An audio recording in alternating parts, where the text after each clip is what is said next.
A família está em crise. Esta é uma frase já tão batida, tão desgastada, que já estamos até um bocadinho cansados de a ouvir. Ela já é tão reconhecida que mesmo nos meios que não são necessariamente religiosos ou cristãos, já existe uma preocupação em tentar perceber o que é que se passa com a família, porque a sua crise acaba por afetar as pessoas à volta. Os divórcios são cada vez em maior número. Na verdade, os casamentos também diminuíram significativamente. Os filhos não se dão com os pais, naquilo que é conhecido como o choque de gerações. Os idosos estão a falecer sozinhos, nas suas próprias casas ou abandonados em lares. As crianças não obedecem a ninguém. A crise é clara, é evidente, não é preciso falar muito dela porque ela está à nossa volta. Mas provavelmente a crise da família não começou agora. E provavelmente o primeiro que reconheceu que a família estava em crise foi Adão, quando Caim matou Abel. E ele conversava com Eva da sua preocupação da situação que estavam a enfrentar. A primeira crise conjugal aconteceu no dia em que o pecado entrou no mundo. Quando Adão, abordado por Deus, em vez de assumir a sua responsabilidade, culpou a Eva. Este passou a ser um dos desportos favoritos dos homens. Desde então, culpar as esposas pelos problemas da casa. E Eva não podia ficar diferente, culpou também. Não podendo devolver a culpa ao marido, arranjou a quem colocar a culpa, na serpente. E nós continuamos a culpar-nos uns aos outros. Num debate sobre a situação da família, que ouvi recentemente, os intervenientes foram exímios em conseguir colocar a culpa da crise da família em alguém. Então eu achei curioso verificar que cada um dos intervenientes tinha um culpado diferente. A culpa é do governo, toda a gente sabe, afinal a culpa é sempre do governo. O governo não melhora as condições do país, e porque nós estamos a pagar tantos impostos e vivemos com tantas dificuldades e há tanta crise e desemprego, é por isso que a família está em crise. Não, os culpados são os patrões. Os patrões é que são os malvados da fita, porque é assim, eles não pagam em condições. Se nos pagassem em condições, tínhamos famílias felizes. Mas como eles pagam mal, estamos em crise. Não, a crise da família vem das escolas, porque os professores não sabem mais educar os miúdos. E como os miúdos passam a maior parte do tempo com eles e não em casa, a culpa é deles, porque eles chegam em casa e não têm educação. Evidentemente que a culpa é deles. Não, a culpa verdadeiramente é da mídia. É a comunicação social que temos aí, que é uma comunicação social maligna, que polui as nossas mentes, que estraga a mente dos nossos jovens e das nossas crianças, que estimula o adultério, que incita à infidelidade. Não, a culpa é da falta de segurança nas ruas, que nos fecha dentro de casa. A culpa é da igreja. A culpa é da igreja. E já ouvi pais nos acusando a nós, pastores, ou aos professores de escola dominical, o meu filho se desviou e a responsabilidade é da igreja. Há sempre alguém culpado, que não nós. E a cultura moderna em que nós vivemos, irmãos, ela diz que esta é a solução. Se você quer saber qual é a solução do problema, encontre o culpado a quem acusar. Ache um bode expiatório e você vai encontrar a solução. Mas é interessante, irmãos, quando olhamos para a palavra de Deus, olhamos para a Bíblia, a solução não está no bode. Está no cordeiro. São espécies diferentes. A solução não está no bode expiatório, irmãos, está no Cordeiro de Deus que tira o pecado do mundo, porque o problema da família não está lá fora, está dentro. O problema da família está conosco. O problema da família está em nossos corações. Nós não vamos achar a paz culpando os outros, mas reconhecendo o nosso mal, arrependendo-nos dos nossos pecados, pedindo perdão a Deus, que foi aquele que criou a família e nós a estragamos, aceitando a oferta de salvação que Deus nos dá pelo sangue do Cordeiro. Ele levou a nossa culpa. Só assim nós voltamos à paz com Deus e só assim nós vamos ter famílias segundo o plano original, perfeito, famílias segundo o coração de Deus. E como é uma família segundo o coração de Deus, irmãos? Veja aí na sua Bíblia, Efésios capítulo 5. O apóstolo Paulo, inspirado pelo Espírito Santo, escreve a respeito da família que devia existir entre aqueles que conhecem ao Senhor. E na carta aos Efésios, no capítulo 5, a partir do versículo 22, ele diz o seguinte, Efésios 5, 22.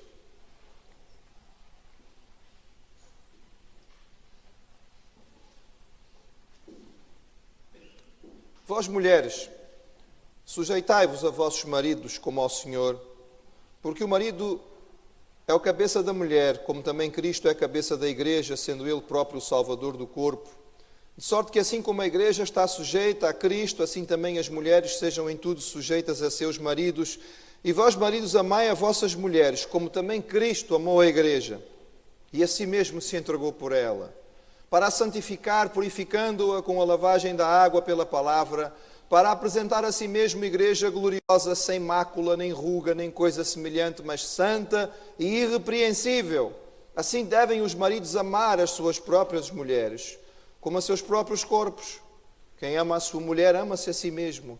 Porque nunca ninguém aborreceu a sua própria carne, antes a alimenta e sustenta, como também o Senhor a igreja, porque somos membros do seu corpo. Por isso deixará o homem seu pai e sua mãe, e se unirá à sua mulher, e serão os dois numa carne.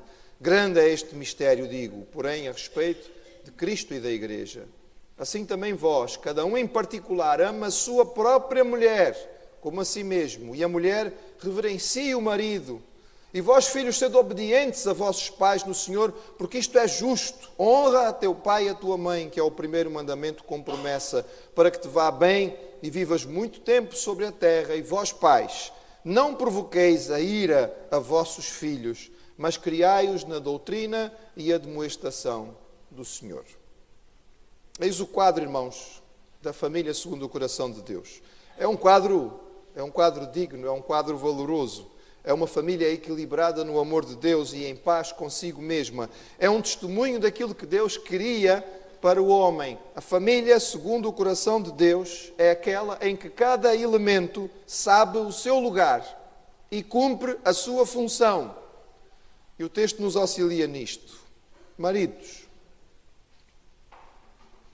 o homem foi criado por Deus para liderar. Diz a palavra que ele foi criado primeiro com esta função, como cabeça da família, o sacerdote do lar. Mas hoje em dia, quando nós dizemos isto, normalmente as pessoas já fecham o sobrolho, já fazem cara feia e já dizem, isso é um discurso machista, autoritário, chauvinista. Isto não cabe mais no século XXI. Mas, irmãos, o que significa, quando olhamos para o texto, o que significa biblicamente dizer que o homem foi criado para ser o líder da família?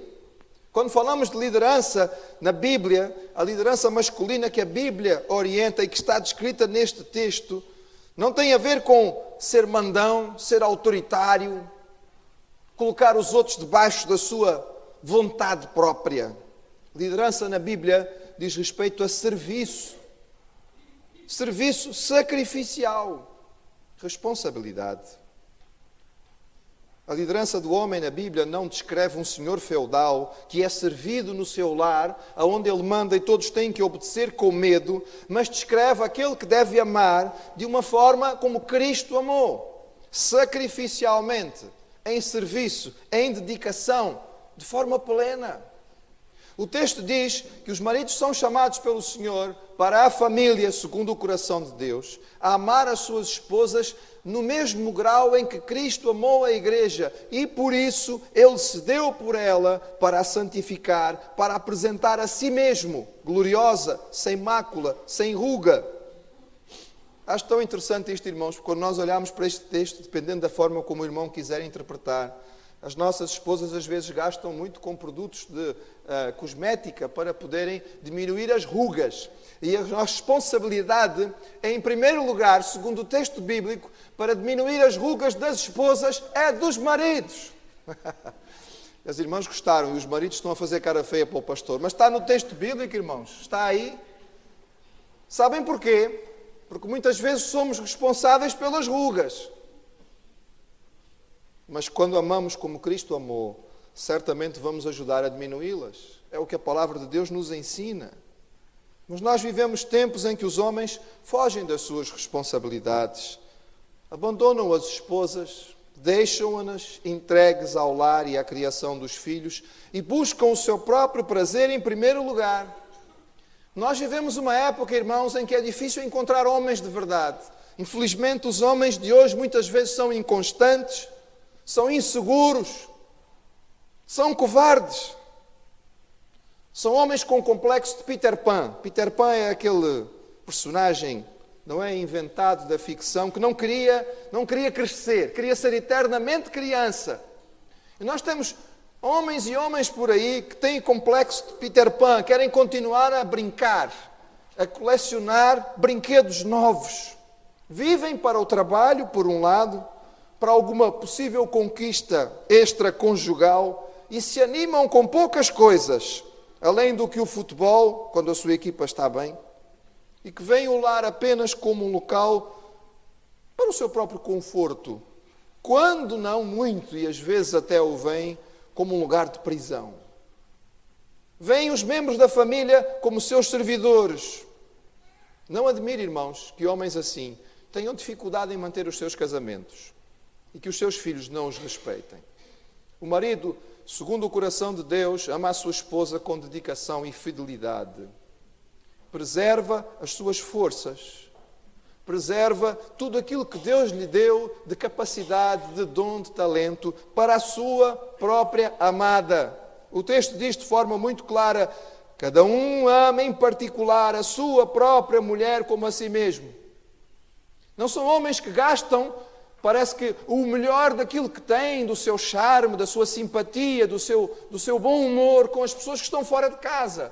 E depois dentro de casa é alguém intragável. Não, é ao contrário. Não precisa estragar ninguém lá fora, mas mostra o que tem de melhor àqueles que são seus. Homem segundo o coração de Deus é aquele que supre para a casa e a sustenta. É aquele que protege e lidera com carinho, com firmeza. Assume as responsabilidades e as decisões. Não o faz sem deixar de consultar. Não é um homem que deixa de ouvir, mas ele entende a sua função. Ele assume os seus riscos. Ele sabe que a liderança da casa foi colocada pelo Senhor nas mãos dele. É alguém que dedica o seu tempo à sua família, à sua casa, à sua esposa, aos seus filhos, que ajuda naquilo que é o trabalho doméstico, que tem a sua importância na criação dos seus filhos, que ocupa a sua posição como sacerdote do lar, em oração e no ensino da palavra. É aquele que se preocupa em levar a sua família à devoção, de trazer a sua família à igreja, que entende que com o seu amor a sua família florescerá. A esposa vai sentir a sua dedicação e os filhos vão receber a sua liderança. É homem com H maiúsculo. Ninguém em casa vai ter dificuldade em seguir a liderança deste homem. Esposas, a mulher foi criada, segundo a palavra de Deus nos diz, como companheira, como complemento, como auxílio ao homem. Ela foi feita em igualdade com o homem, no que diz respeito à imagem de Deus que ela carrega. Ela foi criada em igualdade ao homem no que diz respeito à dignidade, ao valor, à importância, à qualidade. Não existe nenhuma dúvida na palavra de Deus a respeito disto. Mas ela foi feita para funções diferentes. Ela foi criada para a maternidade. Foi criada com uma suavidade diferente. Foi capacitada por Deus para um sacrifício amoroso que é todo especial, para uma sensibilidade que é única. Ainda há 15 dias tínhamos um culto em que lembrávamos tudo isto, quando lembrávamos das mães e como Deus criou a mulher com esta capacidade toda especial. Mas em nossa sociedade, irmãos, a mulher resolveu reivindicar igualdade. Mas a igualdade que ela reivindicou é uma igualdade que a empobrece. Basta nós olharmos para o que está à nossa volta, irmãos. Basta nós olharmos para o homem e para a mulher e sabemos que há diferença. Mas a igualdade que tem sido buscada é uma igualdade que faz da mulher um homem de saias. É contrário à natureza. E é contrário àquilo que Deus criou. A mulher que quer ser moderna, mas que vê nisso liberdade para uma promiscuidade sem compromisso, uma maternidade sem sacrifício, relacionamentos sem responsabilidade, dedicação à carreira como a coisa mais importante da vida, não compreende aquilo que Deus preparou para a sua vida. Não percebe que esta suposta igualdade não traz a satisfação prometida e que nos lega uma realidade triste de abortos simultâneos, constantes, sem sentido, casamentos sem amor, relações sem afeto, filhos sem educação. A mulher, segundo o coração de Deus, ela entende a sua função como ajudadora. Isso não a relega a um segundo plano, nem a coloca numa posição secundária, mas tem a ver com as suas características e com aquilo que Deus lhe deu. É aquela mulher que a Bíblia descreve como mulher virtuosa, que ajuda o seu marido, que enriquece a sua casa, que se satisfaz profissionalmente, mas que se mantém mãe, presente, esposa, dona de casa, educadora. É aquela que cria toda uma atmosfera de segurança e carinho para o seu lar. É a amante que completa o seu marido em cada aspecto da vida. É a companheira e amiga com quem ele pode partilhar cada passo e cada curva da estrada. Meus irmãos, mulher assim encontra satisfação de ser o que Deus idealizou para ela. E certamente será amada e apreciada por cada um no seu lar. Filhos. Os filhos são bênção de Deus. A Bíblia diz que os filhos são um presente que o Senhor nos dá. A certeza da continuidade, o milagre da vida. A possibilidade de uma melhoria em cada geração. Nós queremos que eles sejam mais e melhor do que aquilo que nós fomos. Eles foram feitos para o ambiente do lar, com pai e mãe. Diga ao mundo o que disser. Foi assim que Deus criou. Foram feitos para viver nesse lar e receber ali, neste contexto, com pai e mãe, a segurança, o amor, o carinho, mas também a firmeza e a direção. Foram feitos para enriquecer a família e dar seguimento à linhagem de Deus, de modo a preservar em cada geração o testemunho que o Senhor nos deu. Mas, ó irmãos, infelizmente no contexto em que vivemos hoje em dia, os filhos se tornaram os senhores do lar. Ocuparam uma posição que não é deles. Muitas vezes, por falta de tempo para dedicar aos filhos, os pais os entregam a terceiros para a sua criação e com a consciência pesada de saber que não conseguem dedicar o tempo que deveriam, quando chega ao pouco tempo que têm para estar com eles, então fazem todas as suas vontades para desta maneira parecer agradáveis aos seus filhos. Erram a primeira vez porque não educam, erram a segunda vez porque deixam as crianças ocuparem uma posição para a qual não forem criadas.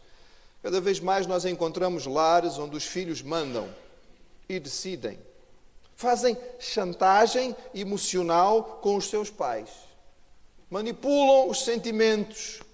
Expressam os seus medos e ansiedades da pior maneira possível. Subjugam os elementos da família aos seus caprichos. Irmãos, as crianças aprendem a manipular muito cedo. Quando ainda estão no berço e não sabem falar. Ela já consegue, através do seu choro, saber que controla. E se não tiver pais que mostrem a ela quem é que está realmente no comando, elas vão dominar os seus pais desde muito cedo. A consequência disto, irmãos, é uma geração mimada, sem responsabilidades, que acha que o mundo lhes deve alguma coisa, que estão prontos para se passar, para embirrar ao primeiro sinal de problema. Não estão prontos para enfrentar a vida e começam a tomar antidepressivos na adolescência. Filhos, segundo o coração de Deus, entendem que são filhos e não senhores. Aprendem que os seus pais são dignos de respeito e de gratidão. São filhos que obedecem porque entendem que isto é o melhor para eles. E também é aquilo que vai agradar a Deus. Filhos que ocupam o seu lugar dentro da hierarquia do lar. Que honram os seus pais na presença e na ausência. Que devolvem o amor e o cuidado recebido com gratidão sincera e honesta. Recebem a bênção dos pais. Florescem no mundo porque aproveitam a direção daqueles que o Senhor colocou para os guiar na vida. Pais, o lar foi feito para abençoar. Quando Deus chamou Abraão, prometeu uma família através da qual todas as famílias da terra seriam abençoadas. Pais foram feitos para liderar o lar, para liderar a família, para dar o sustento físico, emocional, espiritual, para levar os filhos a um patamar superior ao seu, tanto na vida física quanto na vida espiritual, que é a mais importante. No entretanto, os pais modernos, quantas vezes, nos mostram uma profunda ambiguidade. Por um lado, eles muitas vezes parece que querem continuar a viver como se ainda fossem solteiros. Têm filhos, mas não querem abrir mão de nenhum dos seus próprios prazeres.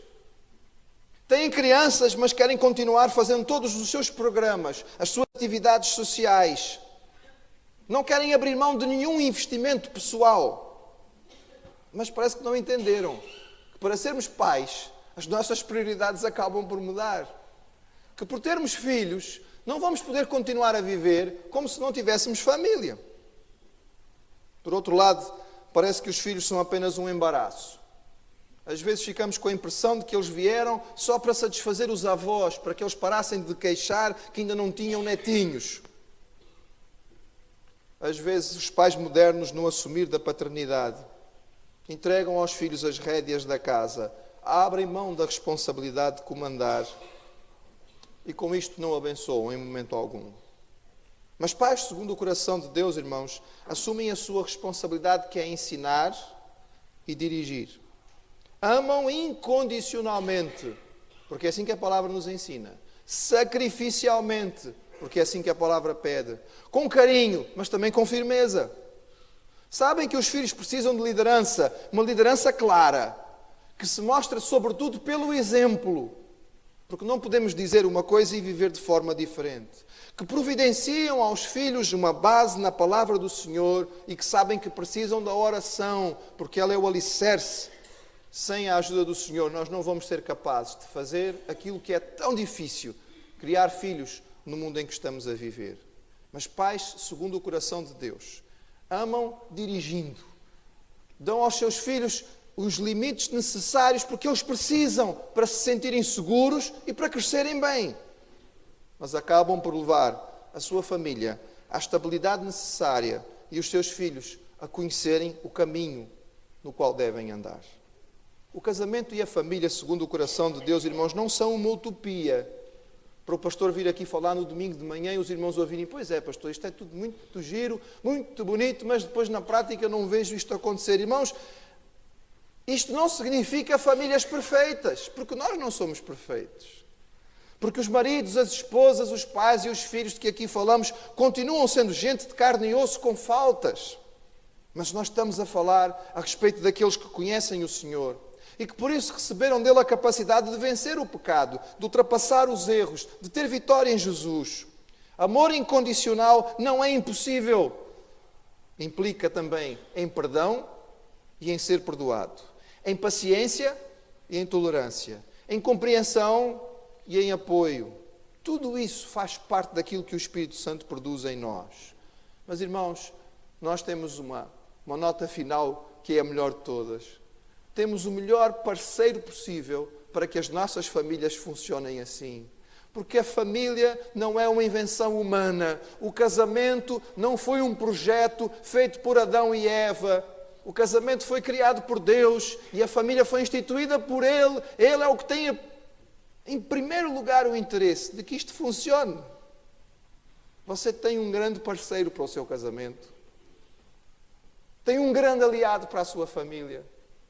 Tem aquele que tem todo o poder ao seu lado para ajudá-lo a que o seu casamento e a sua família sejam aquilo que devem ser, para a sua bênção e para a bênção dos que estão à sua volta.